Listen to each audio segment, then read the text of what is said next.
ॐ भूर्भुवः स्वः तत्सवितुर्वरेण्यं भर्गो देवस्य धीमहि धियो यो नः प्रचोदयात्। ॐ सहनाववतु सहनौ भुनक्तु सह वीर्यं करवावहै तेजस्विनावधीतमस्तु मा विद्विषावहै। ॐ शांति शांति शांति। सबको सादर नमस्ते जी। अब हमारा योग कथा का अगला पाठ चलता है। इसके पहले हमने पढ़ा था सूत्र 25 में कि ईश्वर में अतिशय ज्ञान विज्ञान का भंडार भरा हुआ है। वो अतिशय ज्ञान का बीज है, सर्वज्ञता का बीज है वो। ठीक है। तत्र निरतिशयम सर्वज्ञ बीजम। तो वो ईश्वर कैसा है? तो सूत्र 24 में हमने पढ़ा था क्लेश कर्म विपाकास्यैः अपरामिष्टः पुरुष विशेषः ईश्वरः, कि जो क्लेश से, अविद्यादि क्लेश इनसे रहित है, सकाम कर्म से, पाप कर्म से रहित है, उसके फल से रहित है, सुख दुख आदि फल भी नहीं भोगता वो, उसके संस्कार से भी रहित है, ऐसा पुरुष विशेष ईश्वर है। उसकी प्राप्ति के लिए क्या करें? ईश्वर प्रणिधान करें। तो कहा ईश्वर प्रणिधानत्वा, है ना। ये सूत्र किस में था? सूत्र 23 में था। तो अतिशय प्रेम पूर्वक उसकी भक्ति करें, दिन भर उसके जप में, ध्यान में लीन रहें। कोई पढ़ना पड़े, सेवा काम करना पड़े तो बीच में उसको पहले याद करके, उससे अनुमति लेकर के, उससे प्रार्थना करके हमको भी काम शुरू करें, और काम के बीच बीच में उसको याद करते रहें। काम के अंत में फिर उसका धन्यवाद करें, उस कर्म को ईश्वर को अर्पित कर दें। ईश्वर प्रणिधान है, लगन लगी रहे ईश्वर में, उसका धुन चलता रहे, जप का धुन लगा रहे मन में। ठीक है। अतिशय प्रेम मतलब अपने पास जितने पदार्थ हैं सबका स्वामी बस परमात्मा को ही माने, अपना सर्वस्व उसको मानने बस। ईश्वर प्रणिधान माने ईश्वर का विशेष ध्यान, प्रकृष्ट ध्यान। ठीक है ना जी। तो ऐसे ध्यान कौन लोग करते हैं? योगी होते हैं, भोग प्रत्यय योगी और उपाय प्रत्यय योगी, ये हमने पढ़ा था। तो इस प्रकार से योगी लोग ईश्वर के ध्यान में मग्न रहते हैं, समाधिस्थ होते हैं और उसको गुरु मानते हैं। अब हम आगे चलते हैं सूत्र 26 में। तो अब गुरु जी पढ़ा रहे हैं साक्षात। तो गुरु जी क्या पढ़ा रहे हैं कि देखो शिष्यों, कि जैसे मैं आपका गुरु हूँ वैसे परम पिता परमात्मा भी हमारा गुरु है। ठीक है जी।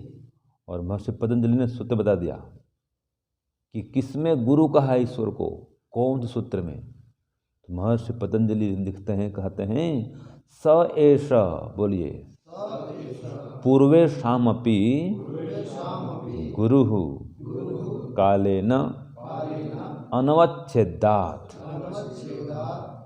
ये सूत्र है कि स एष पूर्वे शामपि गुरु, वह जो परमात्मा है वो समस्त गुरुओं का भी गुरु है। जितने पूर्व काल में गुरु उत्पन्न हो चुके हैं, पूर्वे शामपि, बहुत प्राचीन काल के जो गुरु हो चुके हैं, उन समस्त गुरुओं का भी वह गुरु है, अर्थात उनको विद्या देने वाला है। क्यों? कालेन अनवच्छेदात्, काल के द्वारा कभी नष्ट न होने से, कभी मृत्यु को प्राप्त न होने से। जो परमात्मा है कभी मृत नहीं होता है, उसका मरण कभी नहीं होता है, हमेशा वो अपने अस्तित्व में विराजमान है, विद्यमान है। तो आज भी हमारा गुरु बन के विद्यमान है। वो पहले भी गुरु था, सृष्टि का आरंभ में भी वही गुरु था जो 4 वेदों का ज्ञान दिया, वही परमपिता परमात्मा। तो गुरु जी ने बता दिया कि देखो भाई, जैसे आप मुझे गुरु मानते हो वैसे परमपिता परमात्मा को भी गुरु मानो। वो सभी गुरुओं का भी गुरु है। जैसे हमको ज्ञान दिया हमारे गुरु ने, उनको ज्ञान दिया उनके गुरु ने, उनको ज्ञान दिया उनके गुरु ने, जैसे उनके गुरु करते करते अंतिम में पहुंच जाएंगे तो सबसे अंतिम गुरु कौन होगा? ईश्वर। इसलिए कहा स एष पूर्वे सामपि गुरु कालेन अनवच्छेदात्। वह जो परमपिता परमात्मा है गुरुओं का भी गुरु है। सृष्टि के आरंभ से ही वो ज्ञान देना आरंभ किया है 4 ऋषियों को। कौन सा ज्ञान दिया? वेदों का ज्ञान दिया। ऋग्वेद, यजुर्वेद, सामवेद और अथर्ववेद, चारों वेदों का ज्ञान दिया। किसको दिया? अग्नि, वायु, आदित्य और अंगिरा, ये 4 ऋषि हुए। इन 4 ऋषियों को सबसे पहले परमात्मा ने ज्ञान दिया। इसलिए सृष्टि का आदि गुरु कौन है? ईश्वर है। अब इसके बाद में वो जो ईश्वर है परमपिता परमात्मा है, ठीक है जी। अब उसका अपना नाम क्या है? शिष्यगण पूछते हैं गुरु जी, उसको आपने गुरु बता दिया, सर्वज्ञ बता दिया, हैं ईश्वर बता दिया, वो ईश्वर का अपना नाम क्या है? हमको कृपया ये बताइए। तो गुरु जी बताते हैं आगे, और महर्षि पतंजलि सूत्र लिखते हैं, वो सूत्र के माध्यम से बताते हैं। सूत्र से महर्षि पतंजलि बता रहे हैं, क्या बता रहे हैं? बोलिए। तस्य वाचकः प्रणवः। उस ईश्वर का नाम क्या है? प्रणव है। प्रणव माने ओम, ठीक है जी। उसका अपना नाम, निज नाम क्या है? ओम। और वो जो नाम है प्रणव, माने जिसके द्वारा प्रकृष्ट रूप से ईश्वर का ध्यान किया जाए, वो नाम ओम है। प्रकर्षेण नूयते स्तूयते न स ईश्वरः। जिसके माध्यम से, जिस नाम के माध्यम से एकदम प्रकृष्ट रूप से उसका हम जप ध्यान कर सकते हैं, और सरल से सरल ढंग से ध्यान कर सकते हैं, उत्कृष्ट से उत्कृष्ट ढंग से ध्यान कर सकते हैं, एकाग्र चित्त होकर ध्यान करते हैं जिस नाम के द्वारा। वही नाम परमात्मा का ओम है। सबसे सरल नाम, सबसे महान नाम है, मूल मंत्र है, बीज मंत्र है ये ओंकार, ओम, जिसे प्रणव कहते हैं। तो ये परमात्मा का निज नाम है, मुख्य नाम है। तो क्या हुआ? ईश्वर का बोधक का नाम क्या है? ओम। बोधक माने जिससे ईश्वर का बोध होता है, ठीक है जी, तो ओम है। तो अब जो ओम परमात्मा है, ठीक है, ईश्वर का मुख्य नाम क्या है? ओम है। अब उस ओम नाम से उसका हम जप करें, ये महर्षि पतंजलि कहते हैं। अगर जप करना है तो आप ओम नाम का जप करो। और कैसे जप करोगे? तो कहा इसमें अर्थ सहित, मन में परमात्मा का अर्थ बना रहे, भावना उसकी बनी रहे। तो मंत्र ये सूत्र में आया, और महर्षि पतंजलि सूत्र में लिखते हैं, गुरु जी बताते भी हैं। क्या बता रहे हैं? कि देखो भाई, वो जो ओम परमात्मा है आप उसका जप करो। कैसे जप करो? तो सूत्र में कहा महर्षि पतंजलि ने, तज्जपः तदर्थ भावनम, कि उस परमपिता परमात्मा के ओम नाम का, उसके वाचक नाम है ओम, जो इस ओम नाम के द्वारा उसका जप करो। जप माने उसका पुनः पुनः उच्चारण करना। जप किसे कहते हैं? जप का अर्थ होता है पुनः पुनः उच्चारण, बार बार उच्चारण करते रहो, ये जप है। गायत्री मंत्र करें, बार बार गायत्री मंत्र बोलते रहो, ये जप कहलाता है, ठीक है। लेकिन तदर्थ भावनम, उसके अर्थ का चिंतन करते हुए, वो ईश्वर की भावना मन में बना करके जप करो। मैं ईश्वर का जप कर रहा हूँ, ठीक है। और मन में भावना कि हे परमात्मा, आप मेरे चारों ओर व्याप्त हैं, मेरी प्रार्थना को सुन रहे हैं, मेरी पुकार को सुन रहे हैं, मुझको जान रहे हैं। ऐसी भावना बनाकर जप करो कि तद जप तदर्थ भावनम, उसका जप तो करो, साथ में उसके अर्थ का, अर्थात ओम का चिंतन करो, और उसकी भावना करो कि परमात्मा मेरे चारों ओर विराजमान है। तो उसके रक्षण आदि गुणों का चिंतन करते हुए, अनेक गुण परमात्मा में, तो उन गुणों का चिंतन करते हुए उसका जप करें। तो सूत्र क्या हुआ? तज्जपः तदर्थ भावनम, कि ओम परमात्मा का जप करें और उसके अर्थ का चिंतन करें, है ना। उसके गुण कर्म स्वभाव का चिंतन करें और जप करें। तो अगर इस प्रकार जप करेंगे तो क्या होगा? तो कहा स्वाध्याय योगमासीत, बोलिए, योगात् स्वाध्यायमासते, स्वाध्याय योग संपत्त्या परमात्मा प्रकाशते। तो क्या कहा इसमें कि ओम के जप के सहयोग से वृत्तियों का निरोध करे। देखो ये जो ओम का जप है ना, ये भी स्वाध्याय कहलाता है। तो ओम का जप करते करते क्या करें? वृत्तियों का निरोध करें। स्वाध्यायात योगमासीत, ठीक है, वृत्ति का निरोध माने योग। तो ओम का जप करते करते वृत्तियों का निरोध करे माने योग करे, और फिर वृत्तियों का निरोध करके या वृत्तियों के निरोध के सहयोग से फिर ओम का फिर जप करें। योगात् स्वाध्यायमासते, तो ओम का जप करते करते वृत्ति का निरोध करें और वृत्ति का निरोध करके फिर ओम का जप करें। देखो कैसी अद्भुत बातें हैं, समझ रहे हैं मेरी बात को? ओम का जप करते करते ओम के जप के सहयोग से वृत्ति का निरोध करें। कई लोग कहते हैं स्वामी जी वृत्ति निरोध कैसे करें? कहते हैं ना मन को कैसे स्थिर करें? ये उपाय देखो, ओम के जप से वृत्ति का निरोध करें और वृत्ति का निरोध करते करते फिर ओम का जप करें। इस प्रकार दोनों के सामर्थ्य से स्वाध्याय योग संपत्त्या परमात्मा प्रकाशते, तो परमात्मा का साक्षात्कार हो जाएगा। इसलिए खूब ओम जब बढ़ाओ, बढ़ाते जाओ। देखो ये प्रमाण मिला कि ओम के जप से वृत्ति का होता है निरोध, माने समाधि लगती है ओम के जप के द्वारा। जिसको विश्वास नहीं है कुछ वर्ष आप जप करके देखो, कुछ वर्षों तक जप करना पड़ेगा, लगातार जप करो, लगातार जप करो, देखो आपको चित्त स्थिर हो जाएगा। ठीक है जी। तो ये प्रमाण मिला कि ओम जप से आप वृत्ति का निरोध कर सकते हैं, वृत्तियों को रोक सकते हैं मतलब, ठीक है ना। तो वो जो परमपिता परमात्मा है ओम, उसका जप करें तो समाधि प्राप्ति होगी। और क्या होगा?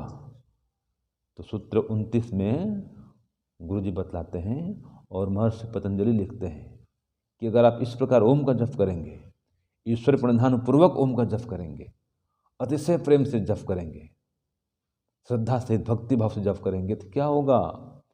तो कहा सूत्र में, और गुरु जी बता रहे हैं, शिष्यों को पढ़ा रहे हैं, तो आप भी पढ़िए। ततः प्रत्यक्ष चेतना अधिगमो अपि अंतराय अभावश्च। क्या अर्थ हुआ कि ततः वो जो जप ध्यान करेंगे ईश्वर प्रणिधान पूर्वक, बारंबार परमात्मा का जप करते रहेंगे, ठीक है, पुनः पुनः उसको पुकारते रहेंगे, बार बार उसका नाम लेते रहेंगे, तो क्या होगा? तो कहा प्रत्येक चेतना अधिगमो, जो अंदर हमारा परमात्मा विद्यमान है, हम सबके अंदर है, परम चेतना जिसकी है, तो उस परम चेतना की अर्थात परमात्मा का और हम स्वयं जीवात्मा का भी साक्षात्कार होगा। प्रत्येक चेतना अधिगमो अपि कह दिया, तो प्रत्येक चेतना माने परमात्मा, ठीक है, जो सबके अंदर विद्यमान है, चेतन है, वो प्रत्येक जीवात्मा के अंदर जो चेतन बन करके विद्यमान है, वो परमात्मा का साक्षात्कार होगा। और अपि माने हम जीवात्मा का भी होगा। और क्या होगा? अंतराय अभावश्च, और ये होगा कि जो अंतराय हैं, विघ्न बाधाएं हैं, उनका अभाव हो जाएगा, उनका नाश हो जाएगा। तो ओम का जप करने से क्या होता है? एक तो आत्मा परमात्मा का साक्षात्कार होता है और योग के विघ्न बाधाओं का नाश होता है। इसलिए जप बढ़ाएं, ध्यान बढ़ाएं। सबसे सरल रास्ता है परमात्मा को पाने का, उसका जप लगातार करते रहें, प्रेम पूर्वक करते रहें, अपने आप को उसके प्रति अर्पित करके, समर्पित करके लगातार जप करते रहें ईश्वर प्रणिधान पूर्वक। इसी ईश्वर प्रणिधान से समाधि सिद्धि होती है। आत्मा परमात्मा का साक्षात्कार होता है, विघ्न बाधाओं का नाश होता है। तो जो विघ्न बाधाएं हैं कितनी हैं, ये सूत्र 30 चलेगा। तो पढ़िए, गुरु जी पढ़ा रहे हैं, आप भी पढ़िए और सूत्र बोलिए। वहाँ से पतंजलि ने जो लिखा है, पतंजलि का सूत्र सबसे महत्वपूर्ण है। इसमें 9 प्रकार के विघ्नों का उल्लेख है। बोलिए, व्याधि, स्त्यान, संशय, प्रमाद, आलस्य, अविरति, भ्रांति दर्शन, अलब्ध भूमिकत्व, अनवस्थितत्वानि, अनवस्थितत्वानि, हाँ, चित्त विक्षेपाः ते अंतरायाः। ये चित्त विक्षेप हैं, अंतराय हैं, कौन कौन से? 9। बोलिए, व्याधि, पहला हो गया, ठीक है। दूसरा स्त्यान, तीसरा संशय, चौथा प्रमाद, पांचवा आलस्य, छठा अविरति, सातवां भ्रांति दर्शन, आठवां अलब्ध भूमिकत्व और 9वां है अनवस्थितत्वानि। ये चित्त के 9 विक्षेप हैं, ये चित्त के 9 विघ्न हैं, ये चित्त के मल हैं, ठीक है जी। तो व्याधि माने क्या होता है? धातु में, रस, इंद्रियों में विषमता आ जाना, ये व्याधि है। कि रस, इंद्रिय, रस माने शरीर में निर्माण होता है धातु, शरीर में धातु हैं, रस हैं, तो इनमें विषमता जाना, इंद्रियों में भी, ये व्याधि है। स्त्यानम माने सत्य कर्मों में प्रवृत्ति नहीं होना। संशय माने एक विषय में 2 प्रकार का ज्ञान होना। अभी संक्षेप बता रहा हूँ, कल इसको और विस्तार से बताऊंगा, आज केवल सुनिए परिभाषा। तो संशय माने एक विषय में 2 प्रकार का ज्ञान होना। प्रमाद माने यम नियम आदि समाधिक साधन के अनुष्ठान में वो ध्यान नहीं देना, उसको महत्वहीन समझना, उसकी उपेक्षा कर देना, ये प्रमाद माने लापरवाही, ये है प्रमाद। और आलस्य माने क्या होता है? शरीर या चित्त के भारी होने से योगाभ्यास में प्रवृत्ति नहीं होना, ये आलस्य है। और अविरति माने जो वैराग्य है उसका अभाव हो जाना। विरति माने वैराग्य, और अविरति माने वैराग्य नहीं होना। रति माने राग होना। अब नहीं पढ़ते हैं, रति कामदेव का आता है ना, पुराने में पढ़ते होंगे, रति और कामदेव। तो ये रति क्या? वही तो रति माने आसक्ति, राग, ठीक है, विषय भोग की भावना, ये रति है, रति भाव, भोग की इच्छा। और विरति माने वैराग्य, रति में इच्छा न होना विरति हो गया। और विरति में फिर अलग गया तो अविरति माने वैराग्य का नहीं हो पाना, ये विघ्न ही है। और अलब्ध भूमिकत्व नहीं, भ्रांति दर्शन, इसका अर्थ क्या है? विपरीत ज्ञान, अविद्या है, यह है भ्रांति दर्शन। और अलब्ध भूमिकत्व, समाधि की भूमि को प्राप्त नहीं कर पाना, अलब्ध प्राप्त न होना, किसको? समाधि को। तो समाधि की भूमि को प्राप्त नहीं कर पाना, यह अलब्ध भूमिकत्व है। और अनवस्थितत्वानि माने समाधि तो प्राप्त कर लिया था लेकिन उसमें स्थित नहीं हो सका, स्थिर नहीं हो सका, उसको टिका नहीं सका, तो प्राप्त करके फिर छूट जाना। समझने लगा तो लिया लेकिन वो उसमें आगे बढ़ नहीं सका, छूट गया फिर। तो ये 9 प्रकार की बाधाएं हैं, 9 प्रकार के विघ्न हैं। तो ये ईश्वर प्रणिधान से, जप से, हैं, ध्यान से, ये सभी के सभी 9 विघ्न जो हैं समाप्त हो जाते हैं, खत्म हो जाते हैं। तो इस सूत्र तक मैंने, सूत्र 30 तक मैंने बता दिया और गुरु जी का जो पाठ है आपको पढ़ा दिया। जो कथा का ये सार रूप में आपको मैं इसका सुनाने का प्रयास किया कथा को। तो अगले सूत्रों में आगे और पढ़ेंगे, सूत्र 31 में, 32 में, 33 में, कि इन विघ्न बाधाओं के अतिरिक्त भी क्या और भी कोई हैं? तो हाँ हैं, आगे उपविघ्न भी हैं। ये 9 विघ्न हैं, आगे कुछ उपविघ्न आएंगे, तो इन सब के विनाश के लिए क्या करो, एक तत्व अभ्यास करो, वो फिर आगे आएगा। ठीक है जी। तो इस 30 सूत्र को एक बार और देखेंगे, फिर आगे फिर बढ़ेंगे। तो आज के लिए इतना। ओम शांति ओम शम। सबको सादर नमस्ते।